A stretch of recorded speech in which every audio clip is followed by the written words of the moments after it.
नमस्कार दोस्तों, स्वागत है आपका आपके अपने यूट्यूब चैनल स्मार्ट पीके एजुकेशन सेंटर राजस्थान में। और आज हम इस वीडियो में जो ज्ञान जगत की विशेषताएं हैं उनका अध्ययन करेंगे। Attributes of universe of knowledge, यानी कि ज्ञान जगत की विशेषताएं। ज्ञान जगत की विशेषताओं की बात करें तो मनुष्य कुछ निश्चित दिशाओं में विचार कर ज्ञान की प्राप्ति करता है। किस प्रकार? मनुष्य या मानव मान ले, कोई उसके लिए निश्चित दिशा होगी कि किस दिशा में उसे ज्ञान प्राप्त करना है। जैसा कि आप सबके लिए आपको लाइब्रेरी साइंस का जो ज्ञान है वो आपको प्राप्त करना है, तो दिशा कौन सी होगी आपके लिए? लाइब्रेरी साइंस की दिशा में आपको क्या है? ज्ञान प्राप्त करना है। इसी प्रकार मनुष्य भी कुछ निश्चित दिशाओं में विचार कर ज्ञान की प्राप्ति करेगा। जैसे मनुष्य यदि प्रकृति के अध्ययन से, यानी कि मानव यदि प्रकृति का अध्ययन करेगा तो वो क्या कहलाएगा? प्राकृतिक विज्ञान। स्वयं के अध्ययन से मानविकी विज्ञान, स्वयं के अध्ययन से मानविकी विज्ञान। इसके अलावा यदि मनुष्य समाज का अध्ययन करेगा तो वो क्या कहलाएगा? आपका सामाजिक विज्ञान। इस प्रकार ये जो अध्ययन है वो मनुष्य के द्वारा किया जाएगा, यानी मनुष्य किसी निश्चित दिशा में जो ज्ञान जगत का अध्ययन करेगा। यदि वह प्रकृति का अध्ययन करेगा तो वो आपका प्राकृतिक विज्ञान कहलाएगा। स्वयं का अध्ययन करेगा यानी मानव जाति का अध्ययन करेगा तो वो आपका मानविकी विज्ञान। और यदि समाज का अध्ययन करेगा तो वो आपका सामाजिक विज्ञान कहलाएगा या उसका निर्माण होगा। जैसे जैसे विचार जगत में वृद्धि होती है वैसे ही विषय जगत में भी वृद्धि होगी। जिस प्रकार आपके विचारों में वृद्धि होगी उसी प्रकार विषयों या विषय जगत में क्या होगी? वृद्धि होगी, बढ़ोतरी होगी। ज्ञान जगत एवं विषय जगत एक ही है, यानी कि ज्ञान जगत और विषय जगत की बात करें तो ये दोनों क्या है? एक ही है। जब ज्ञान जगत की समान विचारों वाले अवयवों में बांटते हैं, यानी ज्ञान जगत को जब समान विचारों वाले अवयवों में बांटा जाएगा तो इसे ही विषय जगत कहते हैं। क्वेश्चन आ जाए विषय जगत कहलाता है, तो ज्ञान जगत के अवयवों को ज्ञान जगत को समान विचारों वाले अवयवों में बांटा जाता है तो ये क्या कहलाएगा? ये आपका विषय जगत कहलाएगा।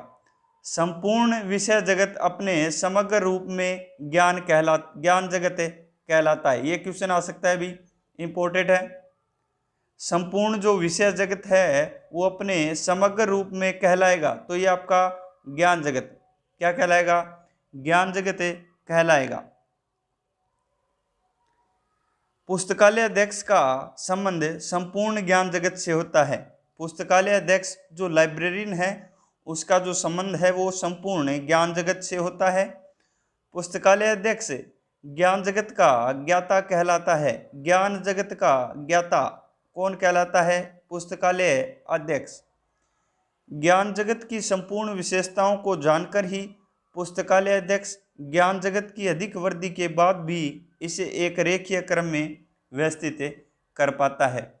पुस्तकालय अध्यक्ष की बात करें तो संपूर्ण इसकी जो विशेषताएं हैं ज्ञान जगत की, उनको जानने के बाद ही इसे क्या है? इतनी ज्ञान जगत की वृद्धि के बाद भी वो क्या है? इसे एक रेखीय क्रम में व्यवस्थित कर पाता है। निश्चित क्रम में क्या है? व्यवस्थित पुस्तकालय अध्यक्ष द्वारा इसे किया जाता है। ज्ञान जगत की विशेषताओं को जानना एवं समझना पुस्तकालय अध्यक्ष का शैक्षणिक दायित्व है। ज्ञान जगत की विशेषताओं को जानना एवं समझना किसका शैक्षणिक दायित्व है? ये क्वेश्चन आ जाए तो क्या होगा भाई? पुस्तकालय अध्यक्ष लाइब्रेरियन का दायित्व है। इस प्रकार के क्वेश्चन आपसे इस बार पूछे जा सकते हैं भाई। ज्ञान जगत के सही व्यवस्थापन से पुस्तकालय विज्ञान के 5 सूत्रों की संतुष्टि होती है। पुस्तकालय विज्ञान के 5 सूत्र, 5 लॉज ऑफ लाइब्रेरी साइंस, जो डॉक्टर SR रंगनाथन द्वारा प्रतिपादित किए गए 5 नियम हैं पुस्तकालय विज्ञान के। उन सूत्रों की ज्ञान जगत का यदि सही व्यवस्थापन किया जाएगा तो उन सूत्रों की संतुष्टि होगी। इसके अलावा बात करें इसमें ज्ञान जगत की विशेषताओं की बात करें तो ज्ञान जगत की जो विशेषताएं हैं वो निम्न हैं। सबसे पहले बात करें तो ज्ञान जगत है वो गतिशील है। क्या है? ज्ञान जगत गतिशील है, यानी कि ज्ञान जगत क्या है? डायनेमिक है। ज्ञान जगत डायनेमिक है, गतिशील है। किस प्रकार है? तो मनुष्य की जो चिंतनशीलता है उससे क्या है? विचार जन्म लेते हैं। मनुष्य की जो सोचने की क्षमता की बात करें तो उससे विचार जन्म लेंगे, और उन विचारों से चलने वाली जो प्रक्रिया है वो निरंतर नए विचारों को क्या है? जन्म देगी। इन विचारों का विकसित स्वरूप ही विषय कहलाता है। विचारों का, क्वेश्चन नोट कर ले भैया, विचारों का विकसित स्वरूप कहलाता है तो विषय कहलाएगा विचारों का विकसित स्वरूप, और समस्त विषयों का समग्र रूप। एक बार फिर से आ गया ये, समस्त विषयों का समग्र रूप क्या कहलाएगा? ज्ञान कहलाएगा। और विषय है वो ज्ञान का क्या है? एक हिस्सा है, भाग है।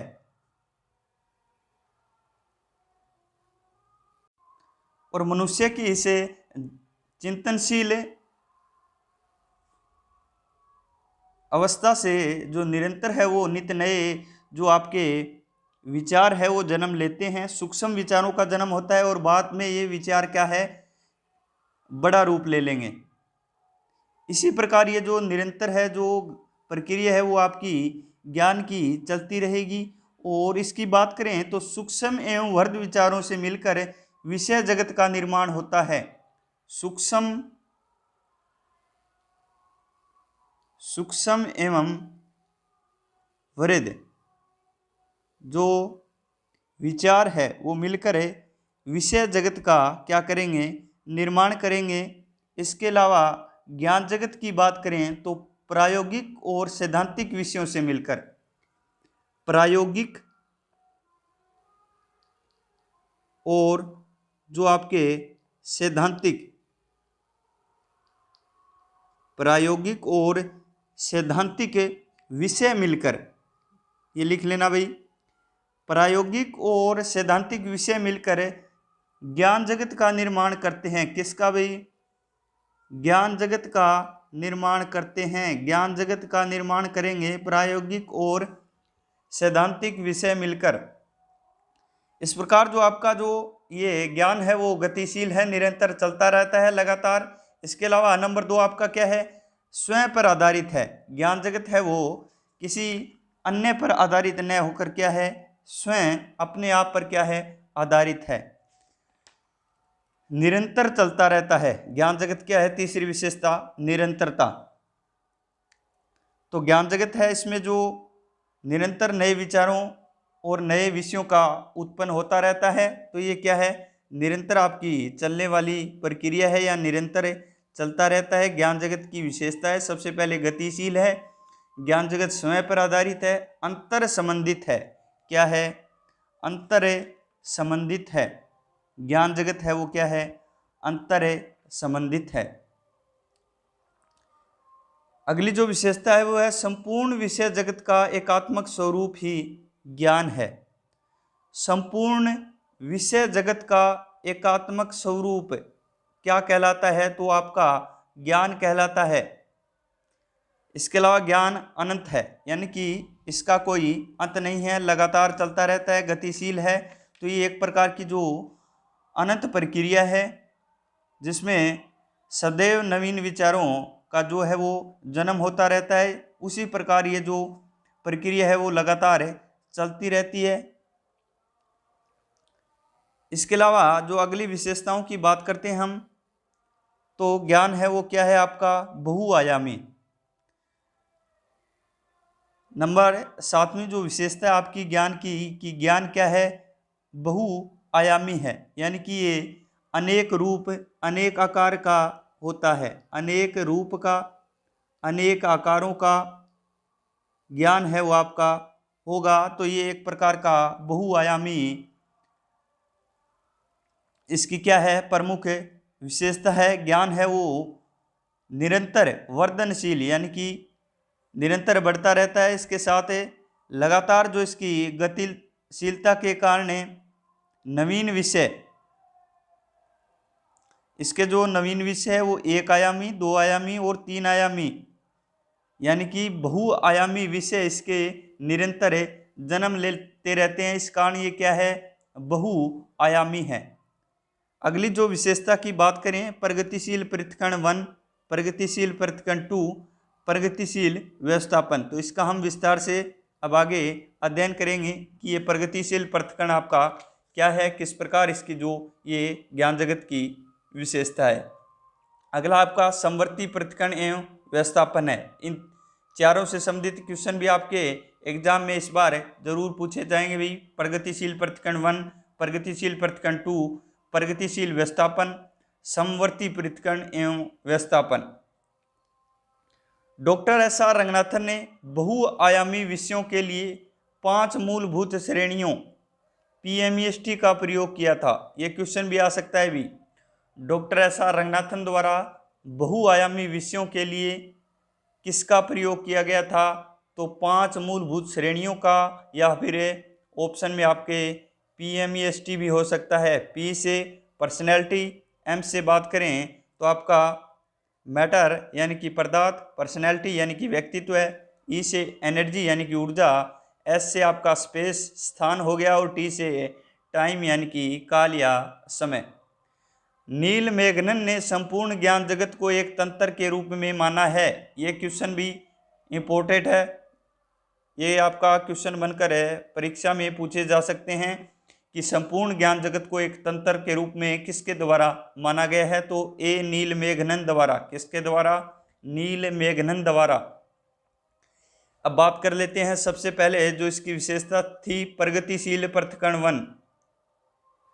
प्रगतिशील पृथक्करण 1 क्या है ये, प्रगतिशील पृथक्करण में ज्ञान जगत में इस प्रकार परिवर्तन किया जाता है कि परिवर्तन का प्रभाव अन्य भागों पर नहीं पड़ता। प्रगतिशील पृथक्करण 1 में जो इस प्रकार ज्ञान जगत में परिवर्तन किया जाएगा कि जो परिवर्तन का प्रभाव है वो इसके जो अन्य भाग होंगे उन भागों पर इस परिवर्तन का प्रभाव नहीं पड़ेगा। तो यही आपका कहलाएगा प्रगतिशील पृथक्करण 1। क्या कहलाएगा, प्रगतिशील पृथक्करण 1। कौन सा, जब ज्ञान जगत में परिवर्तन हो, जब क्या हो, ज्ञान जगत में परिवर्तन, और इस परिवर्तन का प्रभाव इसके ज्ञान जगत के जो अन्य भाग विषय है उस पर न हो, उन भागों पर इस परिवर्तन का कोई प्रभाव न हो, तो वो आपका प्रगतिशील पृथक्करण क्या कहलाएगा, 1 कहलाएगा। आगे बात करें प्रगतिशील पृथक्करण 2 की। प्रगतिशील पृथक्करण 2 की बात करते हैं तो जब ज्ञान जगत के विभाजित भाग का पुनः विभाजन किया जाए तो ये आपका प्रगतिशील पृथक्करण 2 कहलाएगा। जब ज्ञान जगत में किसी भाग का विभाजन कर दिया जाए और उस विभाजन का यानी कि उस विभाजित भाग का पुनः विभाजन करना ही आपका प्रगतिशील पृथक्करण 2 कहलाएगा। अगली जो विशेषता है उसकी बात करते हैं भाई। अगली आपकी प्रगतिशील व्यवस्थापन। प्रगतिशील व्यवस्थापन, जब ज्ञान जगत में होने वाला परिवर्तन स्वतंत्रता से सुसंगतता की ओर हो तो इसे प्रगतिशील व्यवस्थापन कहा जाता है। जब ज्ञान जगत में जो परिवर्तन होने वाला है वो स्वतंत्रता से सुसंगतता, ये नाम याद रखना भी, स्वतंत्रता से सुसंगतता की ओर जब परिवर्तन हो तो वो आपका प्रगतिशील क्या कहलाएगा, व्यवस्थापन कहलाएगा।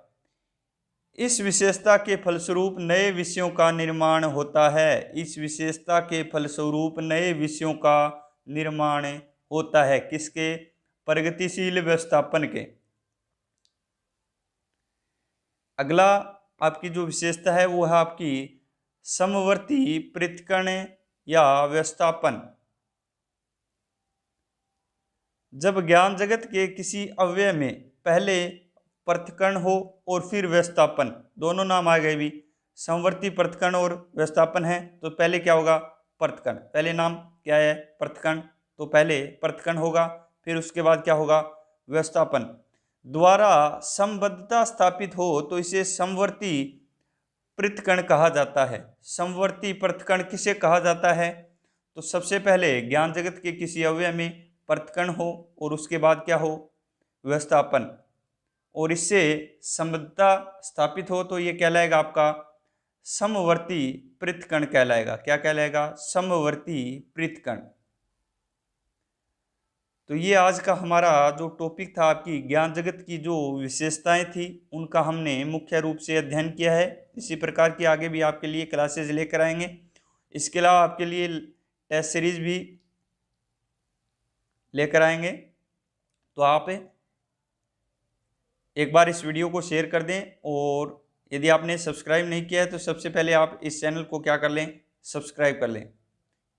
और यदि आपको ये नोट्स चाहिए इस प्रकार के, तो आप जो 8619463128 पर व्हाट्सएप मैसेज कर सकते हैं अभी नोट्स के लिए, 8619463128 पर। तो धन्यवाद।